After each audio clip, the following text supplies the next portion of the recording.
રાજકોટ શહેરમાં તારીખ 25મી મેના રોજ અગ્નિકાંડ સર્જાયો હતો। ટીઆરપી ગેમ ઝોનમાં સર્જાયેલા અગ્નિકાંડમાં 27થી વધુ લોકોના મોત થયા હતા, જેની તપાસ હજી ચાલી રહી છે।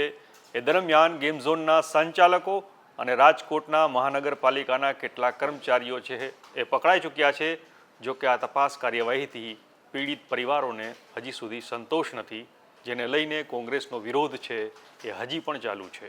અગાઉ રાજકોટમાં 3 દિવસના અનશન કરવામાં આવ્યા હતા। ત્યારબાદ આ આંદોલન હજી પણ ઉગ્ર બને એવું લાગી રહ્યું છે। એ મામલે અમદાવાદમાં કોંગ્રેસે આજે પત્રકાર પરિષદ રાખી હતી।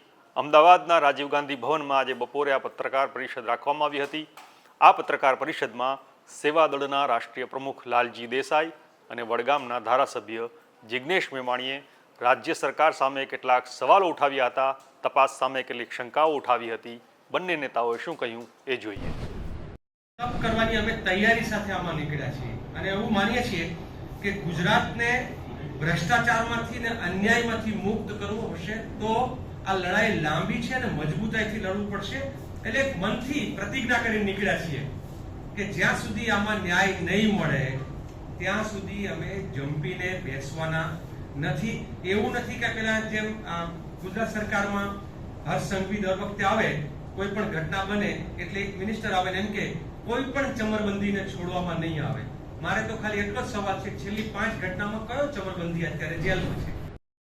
અને સ્વાભાવિક રીતે ગેમિંગ ઝોનમાં જવાનો ફિગર સામાન્ય રીતે 150 ની આજુબાજુ રહેતો, એવું આશાબેન કાઠડ જે અગ્નિકાંડમાં હોમાયા એની સગી બેને મને કહ્યું। એ બેન સંતોષ કાઠડનું કહેવું છે કે હું મારી બેન ત્યાં નોકરી કરતી, એટલે મહિનામાં 2-3 વાર ત્યાં આંટો મારતી, ત્યાં ક્યારેય 150 થી ઓછા માણસો મેં જોયા નથી।